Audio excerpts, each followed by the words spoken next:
Բուսաբանություն Բուսաբանությունը գիտություն է բույսերի մասին։ Մարդկության զարգացման ամենավաղ փուլերում մարդիկ արդեն որոշակի բուսաբանական գիտելիքներ ունեն։ Բույսերով սնվում էին, պատրաստում հագուստներ, կենցաղային իրեր, որսի պարագաներ։ Բույսի օգնությամբ մարդը բուժում էր հիվանդությունները, ամոքում էր վերքերը, այսինքն առաջին բուսաբանական գիտելիքներն առաջացել են մարդու գործնական պահանջների և կարիքների արդյունքում։ Սակայն բուսաբանությունը որպես գիտություն ձևավորվել է ավելի ուշ, մեզանից մոտավորապես 2400 տարի առաջ։ Բուսաբանության հիմնադիրն է համարվում Արիստոտելի աշակերտ Թեոֆրաստը մ.թ.ա. առաջ 4-րդ դարում։ Ներկայումս, երբ մեր մոլորակի էկոլոգիական խնդիրները ձեռք են բերել առաջնահերթ նշանակություն, բուսաբանությունը չի կարելի համարել զույգ բույսերի մասին գիտություն իր նեղ իմաստով։ Մեր օրերում բուսաբանությունը բարդ բազմաճյուղ գիտություն է, որը խորի իմացություն է կախված մարդկության կայուն զարգացումը և հարատևումը։ Բուսաբանության խնդիրն է ոչ միայն բուսական օրգանիզմների, այլև բնական ֆիտոցենոզների բուսական համակեցությունների մանրէազնին ուսումնասիրություն արդյունավետ բնօգտագործման և բնապահպանություն կազմակերպելու նպատակով։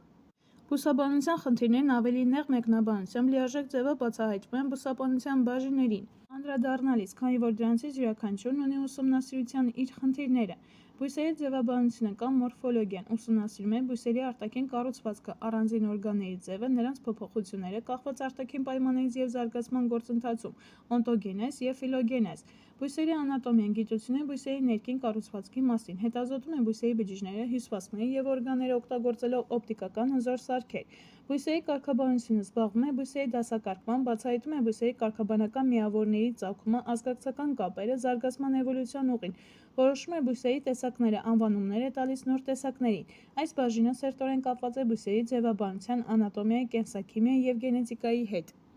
Բջջաբանությունը կամ ցիտոլոգիան գիտություն է բուսական բջջի կառուցվածքի զարգացման գործառույթների բջջի կառուցվածքային միավորների մասին։ Բույսերի սաղմնաբանությունը կամ էմբրիոլոգիան ուսումնասիրում է բուսական օրգանիզմի սաղմնային զարգացումը։ Բույսերի գենետիկան ուսումնասիրում է բույսերի ժառանգականության և փոփոխականության օրինաչափությունները։ Ֆիտոպաթոլոգիան ուսումնասիրում է բույսերի տարատեսակ հիվանդությունները և դրանց առաջացման պատճառները։ Այն սերտորեն կապված է միկոլոգիայի, մանրէաբանության և կենդանաբանության հետ։ Բույսերի աշխարհագրությունը ուսումնասիրում է երկրագնդի վրա բույսերի տարածման օրինաչափությունները, պատճառները, պարզում է բույսերի տարբեր կարգաբանական միավորումների տարածման սահմանները։ Բույսերի էկոլոգիան ուսումնասիրում է բույսերի և արտաքին միջավայրի փոխհարաբերությունները, էկոլոգիական տարբեր գործոնների ազդեցությունը բույսերի կառուցվածքի վրա։ Էկոլոգիան առաջ եկավ որպես բույսերի աշխարհագրության միջուղ և հետագայում առանձնացավ։ Երկրաբուսաբանությունը հետազոտում է պատմականորեն ստեղծված բուսական համակեցությունները, ֆիտոցենոզները, նրանց կառուցվածքի օրինաչափությունները, զարգացումը, ինչպես նաև օգտագործման և վերափոխման հնարավորությունները։ Երկրաբուսաբանության տվյալները գիտական հիմք են հանդիսանում արոտավայրերի, անտառների, խոթարքների բարելավման համար։ Այս բաժինը ևս առանձնացել է բույսերի աշխարհագրությունից։ Բույսերի ֆիզիոլոգիան ուսումնասիրում է բուսական օրգանիզմների ֆիզիոլոգիական գործընթացները, ֆոտոսինթեզը, նյութափոխանակությունը, շնչառությունը, սննդառությունը և այլն։ Հնյա բուսաբանությունը գիտություն է բրածո մահացած բույսերի մասին, որոնք ապրել են հին երկրաբանական դարաշրջաններում։ Ուսումնասիրում է ապաշերտերում պահպանված բույսերի մնացորդները, դաջվածքները։ Սերտ կապված է երկրաբանության հետ։ Ներկայումս ինքնուրույն գիտական ուղղություններ են նաև բույսերի կենսաֆիզիկան, կենսաքիմիան, տիեզերական բուսաբանությունը, հիդրոպոնիկան և կենսատեխնոլոգիան։ Երիտասարդ գիտություն է բիոնիկան, որն ուսումնասիրում է կենդանի օրգանիզմների, այդ թվում բույսերի կառուցվածքի հատկանիշների և գործառույթների առանձնահատկությունները և կիրառում այդ բնական մոդելները մարդու գործունեության տարբեր ոլորտներում։ Էվոլյուցիայի ընթացքում բուսական հյուսվածքներն աստիճանաբար բարդացել են։ Այսպես, ստորակալ բույսերի մարմինը ներկայացված է վեգետատիվ զանգվածով, որը կոչվում է թալոմ։ Այն չունի բարդ հյուսվածքային կառուցվածք։ Բարձրակարգ բույսերի մարմինը մասնատված է վեգետատիվ օրգանների, որոնք կազմված են տարբեր հյուսվածքներից։ Էվոլյուցիայի ընթացքում վերջիններիս առաջացման համար մեծ խթան է հանդիսացել անցումը ջրային միջավայրից դեպի ցամաք պալեոզոյան դարաշրջանի սիլուրում։ Եթե ջրային միջավայրի պայմանները համեմատաբար միատարր են, իսկ ջրի խտությունը բավականին մեծ է, ապա ցամաքային պայմանները շատ խայտաբղետ են, բազմազան օդային միջավայրն էլ ավելի նոսր է։ Ցամաքային պայմաններին հարմարվելու ընթացքում առաջացան օդային և հողային սննդառություն կատարող օրգանները՝ տերևը և արմատը։ Անհրաժեշտություն առաջացավ զարգացնել նրանց կապող փոխադրող հյուսվածքը։ Մեխանիկական հյուսվածքն անհրաժեշտ էր, որպեսզի բույսի անսահմանափակ աճ ունեցող մարմինը կանգուն մնա նոսր օդային միջավայրում։ Նշված փոփոխությունները տեղի են ունեցել շատ դանդաղ, միլիոնավոր տարիների ընթացքում։ Բույսի բոլոր հյուսվածքները բաժանվում են 6 տիպի՝ հիմնական, սահմանային, փոխադրող, մեխանիկական, արտազատող, գոյացնող և այլն։ Նշված հյուսվածքները համարվում են մշտական և ծագում են գոյացնող կամ առաջացնող հյուսվածքից, մերիստեմից, որը հանդիսանում է չդիֆերենցված բուսական հյուսվածք։ Եթե հյուսվածքը կազմված է մեկ տիպի բջիջներից, ապա այն կոչվում է պարզ, օրինակ կոլենքիմը, սակայն առավել հաճախ հյուսվածքը բաղկացած է տարբեր տարրերից, տարբեր բջիջներից։ Այդպիսի հյուսվածքները կոչվում են բարդ, օրինակ քսիլեմը, ֆլոեմը, էպիդերմը։ Մերիստեմները բաղկացած են միանման, չդիֆերենցված, չմասնագիտացված բջիջներից, որոնք ունակ են բազմաթիվ անգամներ կիսվելու։ Մերիստեմները կարող են պահպանվել բույսի ողջ կյանքի ընթացքում, որոշ ծառերի մոտ հազարավոր տարիներ, քանի որ պարունակում են որոշ թվով ինիցիալ բջիջներ։ Վերջիններս ունակ են անընդհատ կիսվելու։ Ինիցիալ բջիջներից առաջանում են նրանց ածանցյալները, որոնք կիսվում են մի քանի անգամ, իսկ հետո դառնում որևէ մշտական հյուսվածքի բջիջներ։ Մերիստեմի բջիջը կիսվում է միտոզի եղանակով, առաջացած երկու բջիջներից մեկը պահպանում է իր մերիստեմատիկ բնույթը, իսկ մյուսը բաժանվելով մեկ կամ մի քանի անգամ հասնում է մասնագիտացման։ Մերիստեմի բջիջները կլորավուն են, պարենքիմային, բազմինաս, կիպ հարում են իրար, ունեն բարակ թաղանթներ։ Խիտ ցիտոպլազմա, կորիզի ծավալը համեմատած բջիջ ծավալի հետ մեծ է, այն ունի կենտրոնական դիրք, վակուոլները շատ մանր են։ Պլաստիդները սովորաբար գտնվում են նախապլաստիդների փուլում, այս բջիջներում պաշարային նյութերի կուտակում չի դիտվում։ Մերիստեմները կարելի է դասակարգել ըստ դիրքի և ծագման։ Ըստ ծագման տարբերակում են առաջնային և երկրորդային մերիստեմներ, ըստ դիրքի մերիստեմները դասակարգվում են հետևյալ ձևով։ Գագաթային կամ ապիկալ մերիստեմ։ Բույսի սաղմը բաղկացած է սաղմնային, այսինքն մերիստեմատիկ բջիջներից։ Արդեն իսկ սաղմի հակադարձ բևեռներում, սաղմնային արմատիկի գագաթում և առաջնային բողբոջիկում կարելի է տարբերակել ապիկալ մերիստեմները, որոնց շնորհիվ արմատը և ընձյուղը աճում են երկարությամբ։ Ճյուղավորման ժամանակ յուրաքանչյուր առաջացող կողային արմատ և ընձյուղ ևս ունեն իրենց գագաթային մերիստեմները, ըստ ծագման գագաթային մերիստեմներն առաջնային են։ Կողային մերիստեմները ձևավորվում են առանցքային օրգաններում, ցողունում և արմատում, երկայնակի ուղղությամբ առաջացնում են գլան հիշեցնող շերտեր, որոնք լայնեկի կտրվածքում ունեն օղեկի տեսք։ Կողային մերիստեմներից ծագումով առաջնայինը պրոկամբիումը և պերիցիկլը, երկրորդային կողային մերիստեմներն են կամբիումը և ֆելոգենը, առաջանում են ավելի ուշ մշտական հյուսվածքներից, որոնք ենթարկվում են ապա մասնագիտացման, նորից ձեռք բերելով մերիստեմային ակտիվություն։ Միաշաքիլավորների մեծամասնության երկրորդային մերիստեմը բացակայում է։ Ներդիր մերիստեմը հիմնականում գտնվում է ցողունի միջհանգույցի հիմքի մասում, համարվում է մնացորդային մերիստեմ, քանի որ առանձնանում է գագաթային մերիստեմից, սակայն նրա վերափոխումը մշտական հյուսվածքի համեմատած ցողունի մյուս հատվածների հետ կասեցվում է։ Այս մերիստեմին բնորոշ է որոշ մասնագիտացված տարրերի, օրինակ փոխադրողների առկայությունը և ինիցիալ բջիջների բացակայությունը, և ի վերջո ներդիր մերիստեմը վերափոխվում է մշտական հյուսվածքների։ Ներդիր մերիստեմը լավ է արտահայտված նաև երիտասարդ աճող տերևների հիմքերում։ Վնասվածքային մերիստեմը առաջանում է հյուսվածքների և օրգանների վնասվածքների դեպքում, նպաստելով վնասվածքի վերականգմանը։ Օրգանի վնասված հատվածում տեղի է ունենում կենդանի բջիջների դեդիֆերենցում։ Բջիջները սկսում են ակտիվորեն բաժանվել, առաջացնելով երկրորդային մերիստեմ։ Այն սկիզբ է տալիս կալուսին, սպիտակադեղնավուն գույնի հոծ հյուսվածքին, որը կազմված է անկանոն դասավորված պարենքիմային բջիջներից, իսկ արդեն կալուսից կարող է առաջանալ բույսի ցանկացած հյուսվածք, օրինակ պաշտպանիչ խցան։ Կենսատեխնոլոգիայի բնագավառում կալուսն օգտագործվում է հյուսվածքային կուլտուրաներ ստանալու համար։ Այսպիսով, ըստ ծագման առաջացնող հյուսվածքի այս տեսակը երկրորդային է։ Հիմնական հյուսվածքը ունի ամենամեծ ծավալը բուսական օրգանիզմում։ Նրա բջիջները մեծ մասամբ ունեն բարակ ցելյուլոզային թաղանթ, որը հետագայում հաճախ հաստանում է և փայտանում։ Բջիջներն առավել հաճախ ունեն կլորաբազմանկյուն ուրվագիծ։ Հիմնական հյուսվածքը հարուստ է միջբջջային տարածությունով, որոնք կարող են գոյացնել խոշոր խոռոչներ։ Այս հյուսվածքը հիմնականում կատարում է սնուցման գործառույթ, սակայն առաջնային կարող է դառնալ այլ գործառույթներ, ինչի հետևանքով տարբերակում են հիմնական հյուսվածքի 3 տեսակ՝ ասիմիլյացիոն պարենքիմ կամ քլորենքիմ։ Քլորենքիմի բջիջներն ունեն բարակ բջջապատեր, պարենքիմային են, ցիտոպլազմայի արպատային շերտում պարունակում են մեծ թվով քլորոպլաստներ։ Իրենց դիրքով նրանք ստվեր չեն գցում միմյանց վրա և առավել մոտ են արտաքինից ներթափանցող ածխաթթու գազին։ Սոճու փշատերևներում, որոնց մակերեսը բավականին փոքր է, արպատային ցիտոպլազմայի մակերեսի մեծացումը, հետևաբար քլորոպլաստների ավելի մեծ քանակը ապահովում է բջջի խոռոչ ուղղված թաղանթի ծալքավոր ներփքումների գոյացմամբ։ Ասիմիլյացիոն հյուսվածքներն առավել հաճախ գտնվում են անմիջապես թափանցիկ էպիդերմի տակ, ինչպես տերևում կամ երիտասարդ ցողունում։ Տերևում տարբերակվում է սյունանման պալիսադային և սպունգաձև պարենքիմը։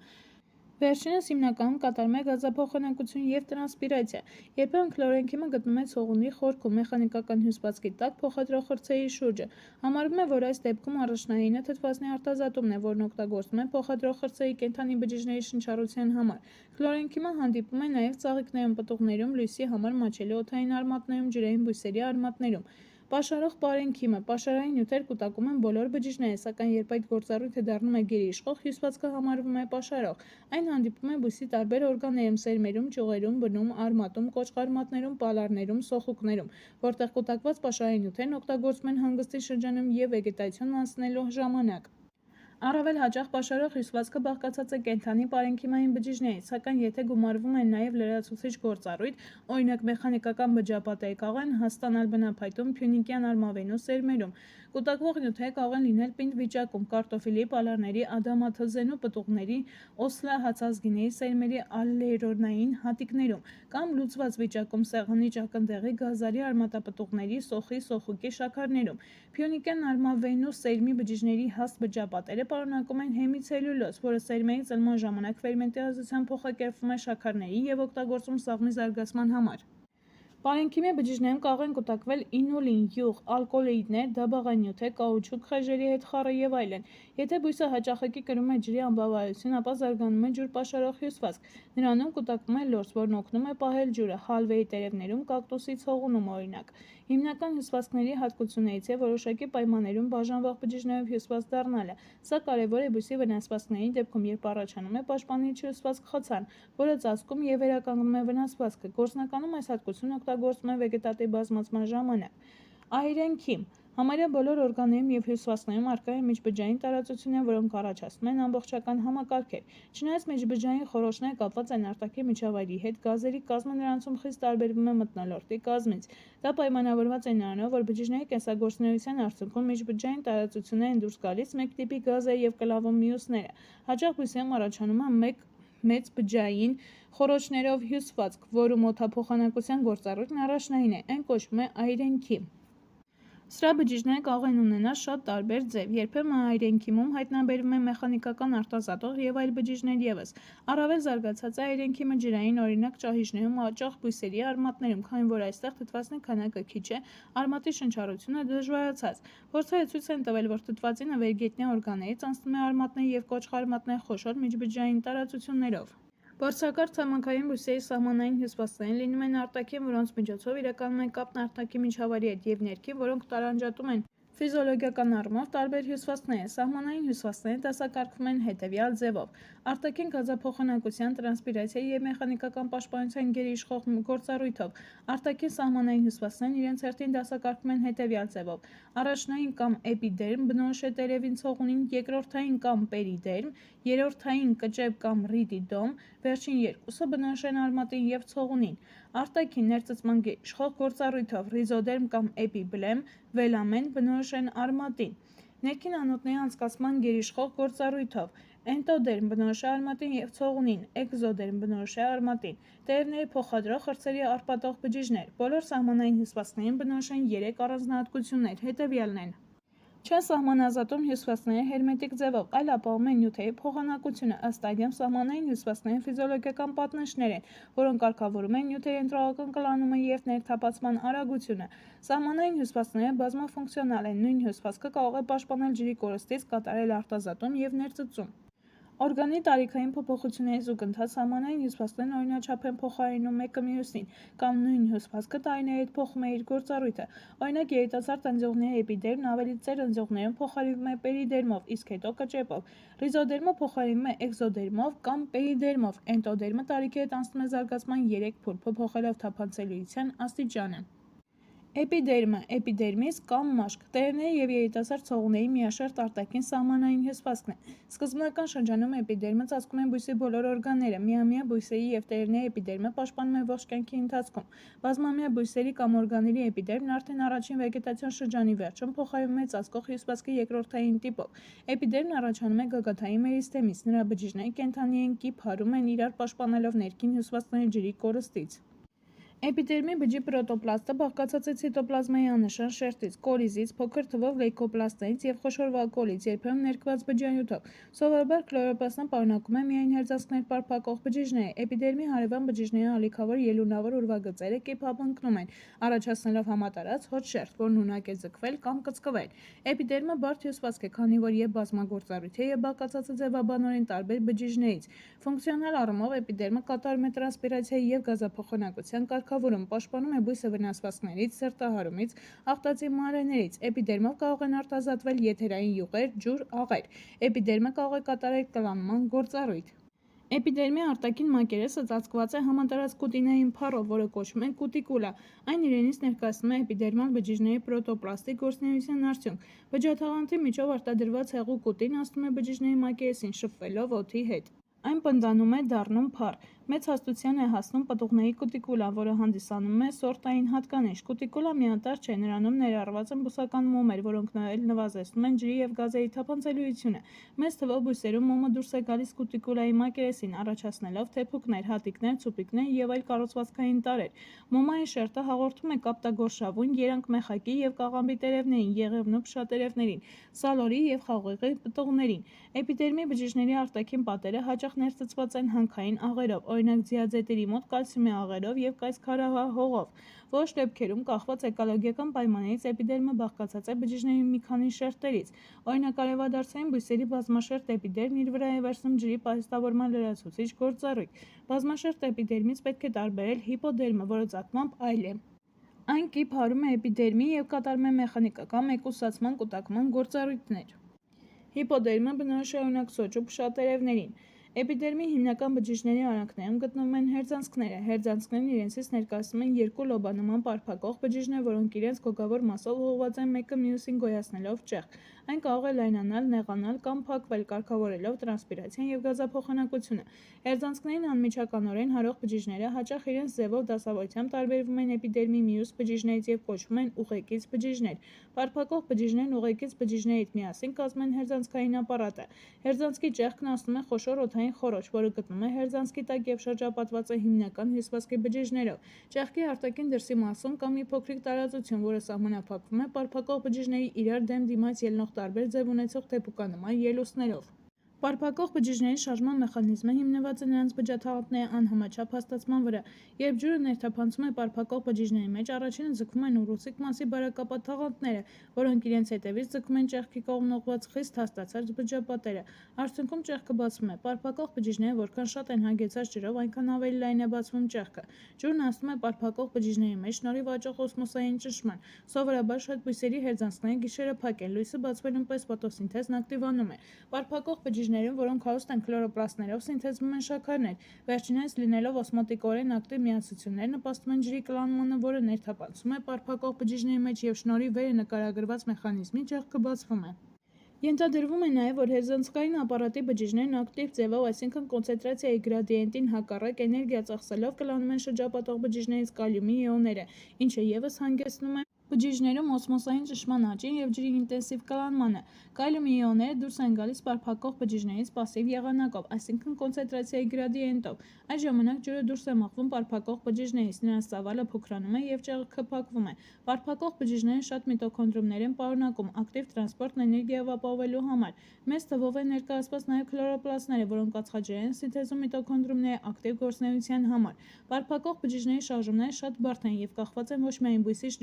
ջրապահովման ռեժիմից, այլև շատ այլ գործոններից՝ ջերմաստիճանից, լույսից, քամիներ, ածխաթթու գազի խտություն, հողի և օդի խոնավություն, սննդանյութեր, բույսի էկոլոգիական տիպից։ Էպիդերմը չափազանց արդյունավետ է կարգավորում տրանսպիրացիան և գազափոխանակությունը։ Եթե հերձանցքները լրիվ բաց են, ապա տրանսպիրացիան ընթանում է այնպիսի արագությամբ, ինչպիսին այն կլիներ, եթե էպիդերմը բոլորովին բացակայեր։ Իսկ եթե հերձանցքները փակվում են, ապա ջրի գոլորշիացումը կտրուկ նվազում է և փաստորեն կատարվում է միայն կուտիկուլայով։ Հերձանցքների քանակը և բաշխվածությունը շատ տարբեր են կախված բույսի տեսակից և էկոլոգիական տիպից։ Օրինակ, չորային պայմաններում աճող քսերոֆիտ բույսերի և շատ փշատերևների հերձանցքներն ավելի խորն են ընկած էպիդերմի մյուս բջիջների համեմատ, ինչը նպաստում է ջրի գոլորշիացման նվազեցմանը։ Մեզոֆիտ բույսերի մեծամասնության հերձանցքները գտնվում են տերևաթիթեղի ստորին մակերեսին և կոչվում է հիպոստոմատիկ տերև։ Էպիդերմի մյուս բջիջների հետ նույն հարթության վրա են գտնվում։ Էպիստոմատիկ տերևների հերձանցքները հանդիպում են միայն տերևաթիթեղի վերին էպիդերմում։ Այդպիսին են ջրային բույսերը, որոնց տերևները փռված են ջրի մակերեսին, օրինակ սպիտակ հարսնամատը, ջրային գորտնուկը և այլն։ Ամֆիստոմատիկ տերևների հերձանցքները զարգանում են տերևների թե վերին, թե ստորին մակերեսին և բնորոշ են խիստ տաքացվող քարքարոտ լեռնալանջերի խոտաբույսերին։ Տերևի 1 մմ քառակուսի մակերեսում սովորաբար առկա է 100-ից 700 հերձանցք։ Ծառերի այս ցուցանիշը կարող է հասնել 1000-ի։ Մազիկներ կամ տրիխոմներ։ Էպիդերմին բնորոշ է տարբեր տիպի մազիկների գոյացումը, որոնք որոշ էպիդերմալ բջիջների արտաքին պատերի ելուստներ են։ Տրիխոմները չի կարելի շփոթել էմերգենսների հետ, որոնց առաջացմանը մասնակցում են նաև ավելի խորը տեղադրված հյուսվածքները։ Տրիխոմները չափազանց բազմազան են, սակայն շատ տիպիկ եւ կայուն տվյալ տեսակի ցեղի անգամ ընտանիքի համար։ Տրիխոմները լինում են գեղձային եւ ծածկող։ Գեղձային տրիխոմներն արտադրում են տարբեր օրգանական նյութեր, օրինակ եթերային յուղեր։ Ծածկող տրիխոմները կարող են լինել միաբջիջ, բազմաբջիջ, ճյուղավորված կամ աստղաձև կենդանի, օրինակ եղինջի այրող մազիկները, նաև մեռած, լցված են օդով բամբակենու սերմնամաշկի մազիկները։ Ծածկող մազիկներն առաջացնում են խավոտ մի շերտ, որն արտացոլում է արևի ճառագայթների մի մասը, նվազեցնում է օրգանի տաքացումը, ստեղծում է հատուկ միկրոկլիմայով ոլորտ, որը նվազեցնում է ջրի գոլորշիացումը։ Երբեմն մազիկները բուռն զարգանում են միայն հերձանցքների շուրջը, օրինակ տերևի մակերեսում, ինչպես տատրակի մոտ։ Կենդանի մազիկները հակառակը մեծացնելով ընդհանուր գոլորշիացնող մակերեսը կարող են նպաստել տրանսպիրացիայի արագացմանը այն բույսերի մոտ, որոնք ապրում են այդ գործընթացի խոչընդոտող պայմաններում։ Պերիդերմը բարդ բազմաշերտ սահմանային հյուսվածք է, որն իր ծագմամբ երկրորդային է եւ փոխարինում է տարբեր առաջնային հյուսվածքներին։ Բարդ է, քանի որ բաղկացած է տարբեր կառուցվածք ունեցող գործառույթ ունեցող բջիջներից։ Պերիդերմի կազմի մեջ է մտնում խցանը կամ ֆելեմա, որը կատարում է պաշտպանական գործառույթ։ Խցանային կամբիումը ֆելոգենը, որի հաշվին պերիդերմը երկար ժամանակ հաստանում է։ Ֆելոդերմը պարենքիմային բջիջն է, որը կատարում է ֆելոգենի սնուցման գործառույթ։ Պերիդերմի ձևավորումը սկսվում է ֆելոգենի առաջացումից։ Ծառերի եւ թփերի մեծամասնության ֆելոգենը հիմնադրվում է միամյա ընձյուղներում, արդեն իսկ ամռան կեսին։ Այն կարող է առաջանալ հենց էպիդերմում, օրինակ ուռենու մոտ, ավելի հաճախ ենթաէպիդերմային շերտում, այսինքն անմիջապես էպիդերմի տակ, օրինակ կտկենի մոտ, իսկ երբեմն էլ կեղևի խորը շերտերում, օրինակ հաղարջայինու ազնվամորու մոտ։ Առաջացած ֆելոգենի բջիջները, որոնք իրենցից ներկայացնում են մերիստեմատիկ բջիջների շերտ, սկսում են դեպի դուրս հիմնադրել խցանի բջիջներ, իսկ դեպի ներս ֆելոդերմի բջիջներ։ Հաճախ ֆելոգենն աշխատում է միակողմանի, բջիջները առաջացնելով միայն խցանի կողմը,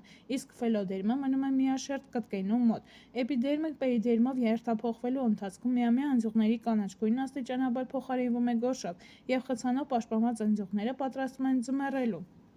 Սկզբում խցանի բջիջներն ունեն բարակ առաջնային ցելյուլոզային թաղանթներ, հետագայում առաջանում է երկրորդային թաղանթը, որը բաղկացած է սուբերինի եւ բուսական մոմի թիթեղների շերտից, ինչպես եւ կուտիկուլայում, այստեղ եւս հենց մոմաշերտն է ջրային լուծույթների ներթափանցման գլխավոր խոչընդոտը։ Սուբերինացմանը զուգընթաց բջիջների պրոտոպլաստը մահանում է, նրանք լցվում են օդով։ Խցանի բջիջները միացվում են առանց միջբջջային տարածությունների, երբեմն նրանցում կուտակվում են որոշակի նյութեր։ Օրինակ կեչու խցանում առկա են բարակապատ բջիջներ, որոնք լցված են սպիտակ բետուլինով, խեժային արտազատուկով, որն էլ հաղորդում է կեչու ճյուղերին բնորոշ սպիտակ գույնը։ Հետագայում հայտնվելով բնի մակերեսին այդ բջիջները մահանում են եւ բետուլինը փշրվելով թափվում է։ Հավանաբար բետուլինն ունի հակամանրեային հատկություններ։ Խցանը կատարում է մի շարք կարևոր գործառույթներ։ Այն պաշտպանում է բույսը ջրի ավելորդ կորստից, աղտածի մանրէներից, քանի որ սուբերինը շատ կայուն է քայքայում հանդեպ եւ մշտապես նոսրացվում է, իսկ արտաքին շերտերն ինքնաբերաբար հեռացվում են։ Խցանն ապահովում է ծառաբների եւ ճյուղերի մեխանիկական կայունությունը, իսկ ֆելոգենը հաճախ վերականգնում է բույսի վնասվածքները, առաջացնելով նոր խցանաշերտեր։ Խցանի եւ ֆելոգենի երիտասարդ բջիջները, որոնք գտնվում են տուրգորի վիճակում, դիմակայում են սեղմվելուն, իսկ ձգմանը պատասխանում են բաժանմամբ եւ աճով։ Խցանի մահացած բջիջները խիստ դեֆորմացվում են, իսկ հետո անջատվում իրարից, չորանում, պոկվում, օրգանի մակերեսից փոխարինվելով նոր երիտասարդ շերտով։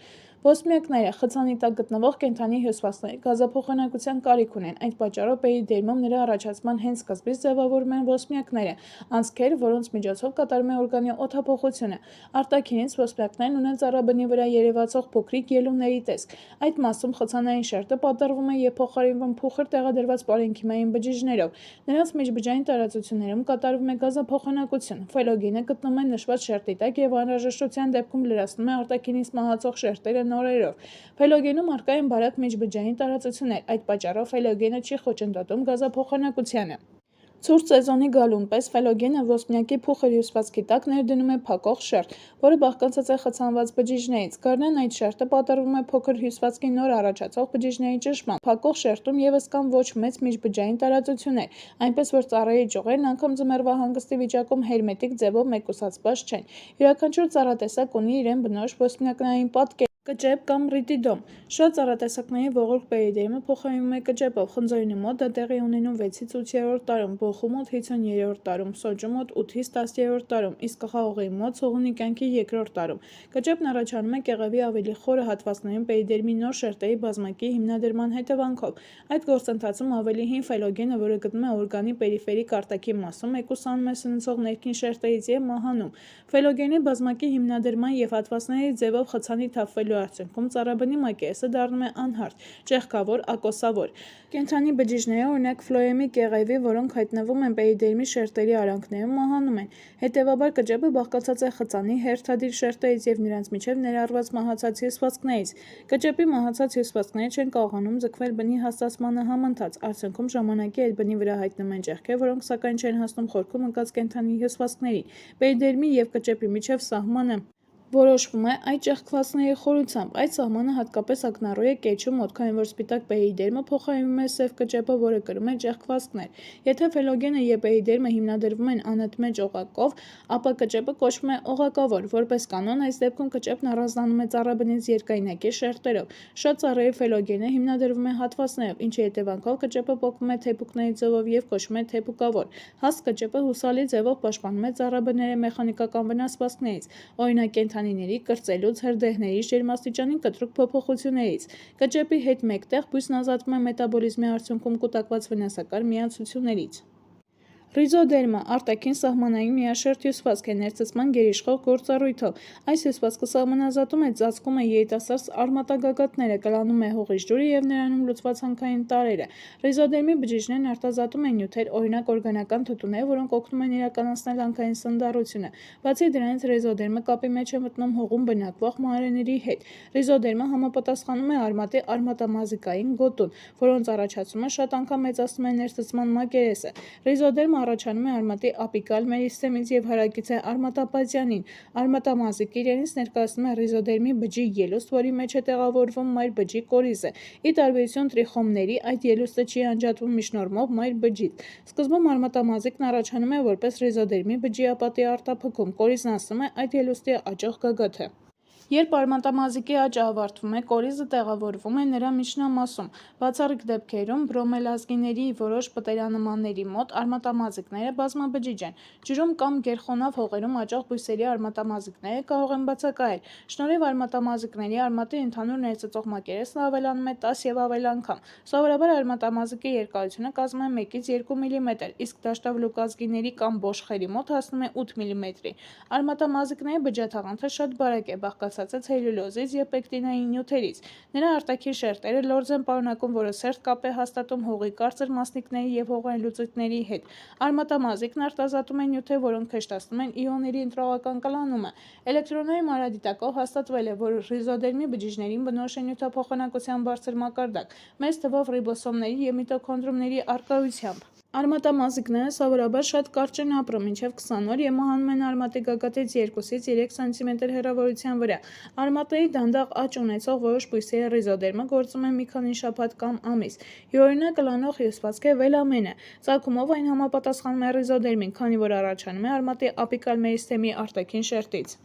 Վելամենը բազմաշերտ է, նրա բջիջները մահացած են, այդ պատճառով ջուրը կլանվում է ոչ թե օսմոսի եղանակով, այլ մազանոթներով։ Վելամենը բնորոշ է էպիֆիտներին, օրինակ արևադարձային խոլորձների կամ նվիկազգիների օդային արմատներին։ Օդային արմատները սպունգի նման ներծծում են անձրևի կամ ցողի ձևով իրենց վրա ընկած ջուրը։ Վելամենի բջջաթաղանթներն ունեն ցանցավոր կամ պարուրավոր հաստացումներ, որոնք կանխում են բջիջների սեղմվելը։ Մազանոթային ուղիներով վելամենի մեջ ներթափանցած ջուրն ասում է բջիջների մեջ։ Վելամենի տակ գտնվում է էկզոդերմը, որի անցկացնող բջիջներով ջուրն ուղղորդում է արմատի խորքը։ Երիտասարդ արմատների վելամենը սպիտակ է, հետագայում այն աստիճանաբար ներկվում է օրգանական և անօրգանական միացություններով, ձեռք բերելով մուգ գույն։ Վելամենը հանդիպում է հարավային Աֆրիկայի շուշանազգիների մոտ, որոնք ապրում են պարբերաբար չորացող հողերում։ Տարվա 4 ժամանակ վելամենի մեռած բջիջները լցված են օդով և առաջացնում են պաշտպանիչ հյուսվածք։ Հողի բավարար խոնավացման ժամանակ ջուրը մտնում է վելամենի մեջ և օգտագործվում բույսի կողմից։ Ծածկասերմ բույսերից հաուստորիաներով ներկայացված կլանող հյուսվածքներ ունեն որոշ մակաբույծները։ Հաուստորիան հիմնականում բազմաբջիջ գոյացությունն է, որը ներթափանցում է տերբույսի հյուսվածքի մեջ և կլանում սննդանյութեր։ Կլանող է նաև սերմերի որոշ հյուսվածքները։ Էնդոդերմը Էկզոդերմը ներքին սահմանային հյուսվածք է, որը մեկ չընդհատվող շերտով սահմանազատում է կեղևը փոխադրող հյուսվածքից։ Էնդոդերմը լավ է արտահայտված արմատում և ավելի թույլ ձևով ցողունում, այստեղ այն կոչվում է օսլայակիր բնապատյան։ Քանի որ նրա բջիջները մեծ քանակով օսլա են պարունակում, ցողունում էնդոդերմի շառավղային պատերը երբեմն փայտանում են կամ թեթևակի խցանվում։ Այս բջիջների միջև կան չհաստացած պատերով անցկացնող բջիջներ։ Օսլայակիր բնապատյանի նշանակությունը ցողունում մինչև վերջ պարզված չէ։ Կուտակված օսլան երբևիցե չի օգտագործվում որպես պաշարային, այն կարծես անձեռնմխելի է։ Արմատի էնդոդերմը կարևոր հյուսվածք է և առավել լավ է արտահայտված միաշաքելավորների մոտ։ Այն կազմված է իրար կիփարող, առանց միջբջջային տարածությունների բջիջների մեկ, երբեմն երկու շարքից։ Էնդոդերմի բջիջների մեծ մասն ունի հաստացած, սուբերինացած, շառավղային և ներսուղված ներքին պատեր։ Միայն այն բջջապատերը, որոնք ուղղված են կեղևի կողմը, այսինքն դեպի օրգանի մակերեսը լայնակի կտրվածքի վրա, չեն հաստանում։ Էնդոդերմի բջիջները հասուն վիճակում ահացած են, չունեն պրոտոպլաստներ։ Նրանք անցնում են զարգացման 3 փուլ։ Սկզբում բջիջներն ունեն բարակ առաջնային բջջապատեր և կիփարում են իրար, հետագայում բջջապատերը ներսի կողմից պատվում են սուբերինի ամբողջական շերտով։ Սակայն որոշ բջիջներ այդպիսի փոփոխություններ չեն կրում, կոչվելով անցկացնող բջիջներ։ Երրորդ փուլում տեղի է ունենում բոլոր պատերի խիստ հաստացում և փայտացում, իսկ երբեմն բարակ է մնում միայն օրգանի արտաքին մաս ուղղված պատերը։ Մանրադիտակով այս հաստացումները երևում են որպես Կասպարի բծեր կամ Կասպարի գոտի։ Այս երևույթի նշված պատկերն օպտիկական բնույթ ունի։ Պայմանավորված բջջապատերի ալիքավորությամբ, որն առաջանում է բջիջների շառավղային պատերի անհամաչափ սուբերինացման և լիգնիֆիկացման հետևանքով, լաբորատոր մշակումից հետո, երբ հյուսվածքները մահանում են, ի հայտ է գալիս էնդոդերմի բջջապատերի ծալքավորություն, որը մանրադիտակի տակ տալիս է հաստացումներին բնորոշ պատկերը։ Եթե էնդոդերմի բոլոր բջիջներն ունենային նկարագրված կառուցվածքը, ապա արմատի կենտրոնական գլան ամբողջովին կմեկուսանար։ Դա տեղի չի ունենում շնորհիվ անցկացնող բջիջների, որոնք գործում են որպես միկրոսկոպիկ ջրաարգելակներ։ Նրանց միջով ջուրը մեծ ճնշման տակ անցնում է կեղևի բջիջներից կենտրոնական գլան։ Անցկացնող բջիջները գտնում են ջուր փոխադրող տարրերի դիմաց։ Երիտասարդ էնդոդերմի բջիջները, որոնք դեռևս կենդանի են, քանի որ սուբերինացված է միայն ռադիալ պատերը, ցիտոպլազման կիփարում է Կասպարի շերտերին և շառավղային ուղղությամբ դիֆուզիան թեև դժվարացած է, բայց տեղի է ունենում։ Համարում է, որ Կասպարի գոտին փակում է բջջապատերի սուբմիկրոսկոպիկ մազանոթները, դարձնում է նրանց անթափանցելի, խոչընդոտելով նյութերի տեղաշարժին ապոպլաստով։ Հետևաբար հողային լուծույթը պետք է անցնի միայն ցիտոպլազմայով, որն ունի ինտրողական թափանցելիություն։ Այսպիսով էնդոդերմը ապահովում է ինտրողական թափանցելիությունը և լուծույթների տեղաշարժը սիմպլաստով, այսինքն կենդանի պրոտոպլաստներով և նրանց միջև գոյություն ունեցող պլազմային կապերով։ Բացի նշված գործառույթից, հաստացած բջջապատերով էնդոդերմը հավանաբար պաշտպանում է կենտրոնական գլանի նուրբ հյուսվածքները, հատկապես կենդանի մաղանման խողովակները։ Էկզոդերմը առաջանում է արմատներում, փոխարինելով ռիզոդերմին։ Էկզոդերմի յուրահատկությունը կայանում է նրանում, որ այն առաջանում է որպես ներքին սահմանային հյուսվածք և կարգավորում է նյութերի տեղաշարժը։ Պահպանելով այս գործառույթը և ներքին դիրքը երկար ժամանակ, սակայն ռիզոդերմի մահանալուց հետո այն հայտնվում է արմատի մակերեսին և դառնում է ծածկող հյուսվածք պաշտպանիչ գործառույթով։ Էկզոդերմը ձևավորվում է որպես բջիջների մեկ շերտ, անմիջապես ռիզոդերմի տակ։ Շուտով կենդանի բջիջների ցելյուլոզային թաղանթների վրա ներսից ներդրվում է սուբերինի համատարած շերտ, սակայն ի տարբերություն խցանի, էկզոդերմի բջիջները մնում են կենդանի։ Նրանց միջև կան անցկացնող բջիջներ, որոնք իրականացնում են նյութերի ինտրողական տեղաշարժը։ Բացառված չէ նաև նյութերի տեղաշարժը էկզոդերմի մյուս բոլոր բջիջներով։ Էկզոդերմը ավելի լավ է արտահայտված միաշաքելավոր բույսերում, քանի որ նրանց արմատները չունեն երկրորդային հաստացում։ Նրանց առաջնային կեղևը պահպանում է երկար ժամանակ։ Էկզոդերմը կատարում է պաշտպանական գործառույթ, իսկ պերիդերմը չի առաջանում։ Մերկասերմերի և երկշաքելավորների կամբիումն շատ վաղ է առաջանում, կեղևը մահանում է և նրա տակ առաջանում են հզոր պերիդերմը։ Այդ պատճառով այդպիսի արմատներում էկզոդերմի գոյությունը կարճատև է, իսկ որոշ բույսերի մոտ այն ընդհանրապես չի առաջանում։ Տերևների փոխադրող խրձերի արպատող բջիջներն առաջացնում են անընդմեջ շերտեր, որոնք փոխադրող հյուսվածքները սահմանազատում են շրջապատող հյուսվածքներից։ Ֆիզիոլոգիական առումով արպատող բջիջները կատարում են նույն գործառույթը, ինչ որ էնդոդերմը և նրանցում հաճախ առկա են Կասպարի գոտիներ հիշեցնող տարրեր։ Մեխանիկական հյուսվածքները կատարում են բուսական օրգանիզմի կմախքի դեր, հիմնականում համադրված են բույսի այլ հյուսվածքների հետ։ Մեխանիկական հյուսվածքի տեսակներն են կոլենքիմը և սկլերենքիմը։ Կոլենքիմը հիմնադրվում է միայն որպես առաջնային հյուսվածք։ Կոլենքիմի բջիջները երկար են, ձգված ծայրերում թեքված, հաճախ սրածայր։ Այս բջիջները կենդանի են, նրանց ցելյուլոզային բջջաթաղանթներն անհամաչափ հաստացած են։ Թաղանթում բացի ցելյուլոզից առկա են պեկտիններ և հեմիցելյուլոզներ։ Կոլենքիմը հատուկ է երիտասարդ ցողունին և տերևին, որոնք դեռևս աճում են երկարությամբ։ Մեխանիկական հյուսվածքի այս տեսակը հանդիպում է ցողունի կեղևի արտաքին շերտում, տերևակոթունում, տերևաթիթեղի եզրերում, գլխավոր ջղի շրջանում։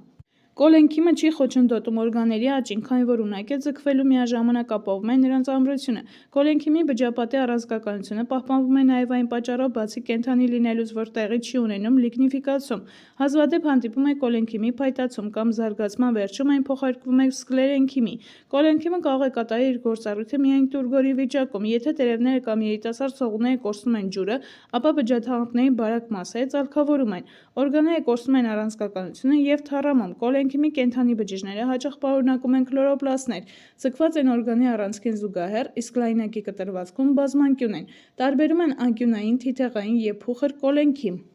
Անկյունային կոլենքումում բջջապատերի հաստացած մասերը հարևան 3-ից 5-րդ բջիջներում միաձուլվում են, գոյացնելով եռանկյուններ, հնգանկյուններ։ Առանձին բջիջների սահմանները գրեթե չեն հայտնաբերվում։ Հաստացումների այս պատկերը լավ տեսանելի է լայնակի կտրվածքներում։ Անկյունային կոլենքիմը հանդիպում է դդմի ավելուկի հնդկացորենի ցողուններում։ Թիթեղային կոլենքումում բջջապատերի հաստացած մասերն առաջացնում են զուգահեռ շերտեր, որոնք զուգահեռ են նաև օրգանի մակերեսին։ Կոլենքիմի այս տեսակը բնորոշ է արևածաղկին, շատ ծառայի երիտասարդ ցողուններին։ Սովորաբար թիթեղային և անկյունային կոլենքիմի բջիջները կիփարում են միմյանց, չառաջացնելով միջբջջային տարածություններ։ Փուխր կոլենքիմում հակառակը կան արտահայտված միջբջջային տարածություններ և այս դեպքում հաստացած են միջբջջային տարածություն ուղղված բջջապատերը։ Կոլենքիմի այս տեսակը կարծես միավորում է անկյունային կոլենքիմի և այրենքիմի հատկությունները և կատարում է մեխանիկական և օդափոխանակության գործառույթներ։ Փուխր կոլենքիմը առկա է օրինակ տատրակի և շիկատակի ցողուններում։ Կոլենքիմը շատ առանձնական է և ճկուն։ Այն դիմանում է 10-ից 12 կգ մմ քառակուսի բեռնվածության։ Այդ ազդեցությունից այն ձգվում է և այդ գործընթացն անդառնալի է։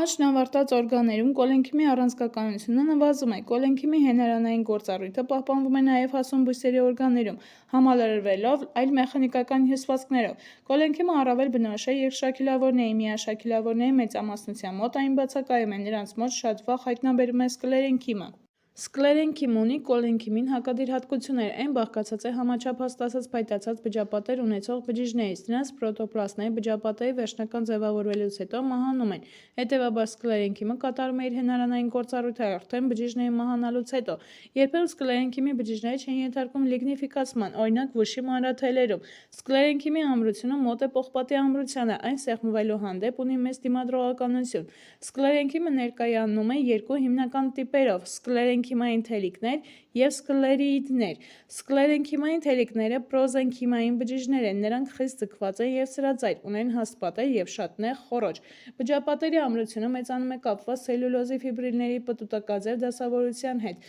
ընդ որում պարուրների ուղղությունը թաղանթի արտաքին և ներքին շերտերում հերթափոխվում է։ Այն թելիկները, որոնք մտնում են բնափայտի կազմի մեջ, կոչվում են բնափայտային թելիկներ կամ լիբրիֆորմի թելիկներ, իսկ լուբի կազմի մեջ մտնողները՝ լուբային թելիկներ։ Սկլերենքիմային թելիկները մտնում են նաև այլ հյուսվածքների կազմի մեջ, դասավորվում են խմբերով կամ մենահատ։ Վերջին դեպքում նրանց անվանում են իդիոբլաստներ։ Սկլերիդներ են կոչվում սկլերենքիմային այն բջիջները, որոնք թելիկի ձև չունեն։ Նրանք կարող են լինել ձգված, ճյուղավորված, զողիկաձև, աստղանման։ Եթե նրանք կլորավ ունեն, ապա կոչվում են քարային բջիջներ։ Ինչպես և թելիկները, սկլերիիդները կարող են լինել մենահատ կամ առաջացնել ամբողջական հավաքակազմ, օրինակ ընկույզի կեղևում, սալորի կորիզում։ Սկլերեիդները հանդիպում են ցողունում, սերմերի վերնամաշկում, պտղաբادյանի պատում, տերևներում։ Այդ բջիջները մահացած են հաստ պատերով, փայտացած թաղանթով և բազմաթիվ ծակոտիներով։ Փոխադրող հյուսվածքներն առաջացել են բույսերի ցամաքային կյանքին հարմարվելու արդյունքում։ Բարձրակարգ բույսերի մարմինն իրականացնում էր օդային և հողային սննդառություն։ Ըստ այդմ առաջացան երկու տիպի փոխադրող հյուսվածքներ, որոնցով նյութերը տեղաշարժվում են երկու հակառակ ուղղություններով։ Քսիլեմով կամ բնափայտով ներքևից վերև արմատից դեպի տերևներ բարձրանում են հողային սննդառության նյութերը, ջուրը և նրանում լուծված աղերը։ Սա վերընթաց հոսքն է։ Ասվածը սակայն չի կարելի հասկանալ բացարձակ ձևով։ Օրինակ կան լացող ճյուղերով բուսատեսակներ, օրինակ ուռենի, որոնցում նյութերը քսիլեմով իջնում են ներքև։ Գարնանը, երբ սկսվում է հյութաշարժը, քսիլեմով տեղաշարժվում են շաքարների և արմատներում սինթեզվող օրգանական նյութերը։ Ֆլոեմով կամ լուբով տերևներից դեպի արմատներ տեղաշարժվում են տերևներում սինթեզված նյութերը, հիմնականում սախարոզը։ Սա վարընթաց հոսքն է։ Քանի որ այդ նյութերն առաջանում են ածխաթթու գազի ասիմիլյացիայի արդյունքում և կառուցում են նոր բջիջներ ու հյուսվածքներ, նրանց անվանում են ասիմիլյանտներ կամ պլաստիկ նյութեր։ Սակայն վարընթաց շարժը ևս բացարձակ չէ։ Օրինակ կարտոֆիլի պալարների զարգացման ժամանակ ասիմիլյանտների տեղաշարժը ընթանում է ընձյուղի հիմքից դեպի նրա գագաթ։ Նույնը կարելի է նշել հասունացող պտուղներում ասիմիլյանտների տեղաշարժի համար։ Էվոլյուցիոն շարքում փոխադրող հյուսվածքները լիովին զարգացած են գետնամուշկանամաների, ձիաձետանամաների, պտերանամաների և սերմնավոր բույսերի մոտ, որոնք միավորվում են անոթավոր բույսեր անվան տակ։ Քսիլեմն ու ֆլոեմն ունեն մի շարք ընդհանրություններ։ Բուսական օրգանիզմում նրանք առաջացնում են անընդմեջ ճյուղավորված համակարգեր, որոնք միավորում են բույսի բոլոր օրգանները։ Քսիլեմը և ֆլոեմը բարդ հյուսվածքներ են, որոնց կազմի մեջ է մտնում փոխադրող մեխանիկական պաշարող արտազատող տարրեր։ Փոխադրող տարրերը և քսիլեմում, և ֆլոեմում երկարավուն են խիստ ձգված։ Փոխադրող տարրերի բջջապատերը կրում են ծակոտիներ կամ պերֆորացիաներ, անցքեր, որոնք հեշտացնում են նյութերի տեղաշարժը։ Քսիլեմը և ֆլոեմը հիմնականում դասավորվում են կողք կողքի, առաջացնելով այսպես կոչված փոխադրող խրձեր։ Կոլատերալ են կոչվում այն խրձերը, որոնցում ֆլոեմը և քսիլեմը դասավորված են կողք կողքի։ Խուրձը կոչվում է բաց կոլատերալ, եթե ֆլոեմի և քսիլեմի միջև առկա երկրորդային գոյացնող հյուսված կամբիումը, որի աշխատանքի շնորհիվ խուրձը մեծանում է, իսկ օրգանը հաստանում։ Փակ կոլատերալ խրձերում կամբիում չկա և հաստացումը բացակայում է։ Բիկոլատերալ խրձերում ֆլոեմը երկու կողմից հարում է քսիլեմին, այսինքն լայնակի կտրվածքում, օրինակ դդմ-ի ցողունի ներսից դեպի դուրս կարելի է տարբերակել հետևյալ շերտերը՝ ֆլոեմ, քսիլեմ, կամբիում, ֆլոեմ։ Կոնցենտրիկ խրձերում ֆլոեմի օղակը շրջապատված է քսիլեմի օղակով, ամֆիֆազալ տիպն է, կամ քսիլեմի օղակը շրջապատված է ֆլոեմի օղակով, ամֆիկրիբրալ տիպ։ Ռադիալ խրձերը բնորոշ են արմատի առաջնային կառուցվածքին։ Այս դեպքում քսիլեմի ճառագայթները հերթադրվում են ֆլոեմի հատվածների հետ։ Փոխադրող հյուսվածքների ուսումնասիրությունը մեծ նշանակություն ունի բույսերի էվոլյուցիոն ուղիների ճանաչման գործում։ Կարևոր է նաև այն հանգամանքը, որ քսիլեմի տարրերը լավ են պահպանվում բրածո վիճակում։ Ինչպես արդեն նշվել է, բուսական օրգանիզմում փոխադրող տարրերը խմբավորված են այլ բջիջների հետ մեխանիկական պաշարման գործառույթ կատարող։ Միասին նրանք ապահովում են նյութերի ուղղորդված տեղաշարժը և բուսական օրգանիզմի մեխանիկական ամրությունը։ Բնափայտը կամ քսիլեմը, բացի բուն փոխադրող տարրերից, պարունակում է նաև մեխանիկական և պաշարող տարրեր։ Տրախեիդները մեռած, խիստ ձգված, թեք և սուր ծայրերով իրար վրա դասավորված բջիջներ են, ընդ որում մի բջիջ սուր ծայրն անցնում է մյուս տրախեիդի ծայրից։ Այս բջիջների երկարությունը միջին հաշվով կազմում է 1 մմ-ից մինչև մի քանի միլիմետր։ Բնափայտում տրախեիդների երկայնակի շարքերը դասավորված են կողք կողքի։ Տրախեիդներն ունեն հաստ փայտացած բջջապատեր։ Այդ հաստացումների բնույթը տարբեր է։ Բջջի կենսագործունեության արդյունքում առաջացող երկրորդային թաղանթը առաջնայինի վրա կարող է առաջացնել օղակներ։ Երբ օղակները կամ պարուրի պտուտակներն ավելի մոտ են տեղակայվում և նրանց միջև առաջանում են լայնակի կապաններ, առաջանում է սանդղավոր կամ ցանցավոր տրախեիդներ։ Հաստացումների առաջացումը մեծացնում է բջջապատերի մեխանիկական ամրությունը։ Առավել մեծ է ամրությունը կետավոր կամ ծակոտիավոր տրախեիդներում։ Այս դեպքում չհաստացած են մնում միայն մանր ծակոտիների մեջտեղի թիթեղները։ Ծակոտին բուսական բջջի թաղանթի չհաստացած խորացած հատվածն է։ Առաջանում է թաղանթի այն մասերում, որտեղ երկրորդային թաղանթի նյութերը կուտակվում են ավելի քիչ քանակով կամ ընդհանրապես չեն կուտակվում։ Ծակոտիների միջոցով է իրականանում լուծույթների տեղաշարժը մեկ բջջից մյուսը, ընդ որում ոչ միայն երկայնակի ուղղությամբ, այլև հորիզոնական կողք կողքի գտնվող փոխադրող տարրերում։ Տրախեիդների ամուր պատերն ապահովում են միաժամանակ ջրատար և մեխանիկական գործառույթներ։ Օրինակ, փշատերև ծառերի բնափայտում հատուկ մեխանիկական հյուսվածքը բացակայում է, և մեխանիկական ամրությունն ապահովում է տրախեիդներով։ Տրախեիդներն առավել բնորոշ են պտերանամաններին և մերկասերմերին։ Ծածկասերմ բույսերի բնափայտում բացի տրախեիդներից առկա են նաև սկլերենքիմային թելիկներ և ջրատար անոթներ։ Երբեմն ծաղկավոր բույսերի տրախեիդներն ընդհանրապես բացակայում են և առկա է միայն անոթները։ Անոթը հասուն վիճակում բաղկացած է մահացած բջիջների իրար վրա դասավորված շարքերից։ Ամեն մի բջիջը կոչվում է անոթի անդամ։ Ի տարբերություն տրախեիդների, այդ բջիջների լայնակի պատերում կան անցքեր կամ մեկ խոշոր միջանցիկ անցք, ինչը ապահովում է լուծույթների ավելի արագ և անարգելք տեղաշարժը։ Դրան նպաստում է նաև անոթների ավելի մեծ տրամագիծը։ Անոթների թաղանթները հաստ են, փայտացած լիգնինով ներծծված։ Նրանց միջին երկարությունը կազմում է մի քանի սանտիմետր, երբեմն 1 մետր և ավելին։ Ըստ թաղանթի հաստացման բնույթի տարբերում են օղակավոր, պարուրավոր, սանդղավոր, ցանցավոր և կետավոր անոթներ։ Առաջին երկուսը առանցքային օրգանների զարգացման ընթացքում առավել վաղ են առաջանում և ունեն ամենափոքր տրամագիծը։ Բնափայտի տրախեիդներով և անոթներով շարժվում են արմատով ներծծված ջուրը և հանքային աղերը, նաև այն օրգանական նյութերը, որոնք պաշարված են կամ սինթեզվել են բույսի ստորգետնյա օրգաններում։ Լուբը կամ ֆլոեմը բարդ հյուսվածք է, այն բաղկացած է փոխադրող տարրերից, մաղանման խողովակներ իրենց ուղեկից բջիջներով, մեխանիկական լուբային թելիկներից և պաշարող լուբային պարենքիմային բջիջներից։ Մաղանման խողովակները բաղկացած են կենդանի բջիջների երկայնակի շարքերից։ Ամեն մի բջիջը կոչվում է մաղանման խողովակի անդամ, երկու հարևան բջիջների լայնակի պատերում կամ փոքրիկ անցքեր, որոնք հիշեցնում են մաղ։ Այդ պատճառով խողովակը կոչվում է մաղանման։ Այսպիսով, երկու կից բջիջների միջև առաջանում է մաղանման թիթեղ, վերջիններիս անցքերը պատերը պատված են կալիոզով, ածխաջրային բնույթի բարդ օրգանական նյութով։ Մաղանման թիթեղի անցքերով մի բջիջից մյուսն է անցնում ցիտոպլազմային ձգաթելեր, ապահովելով բոլոր բջիջների միասնությունը։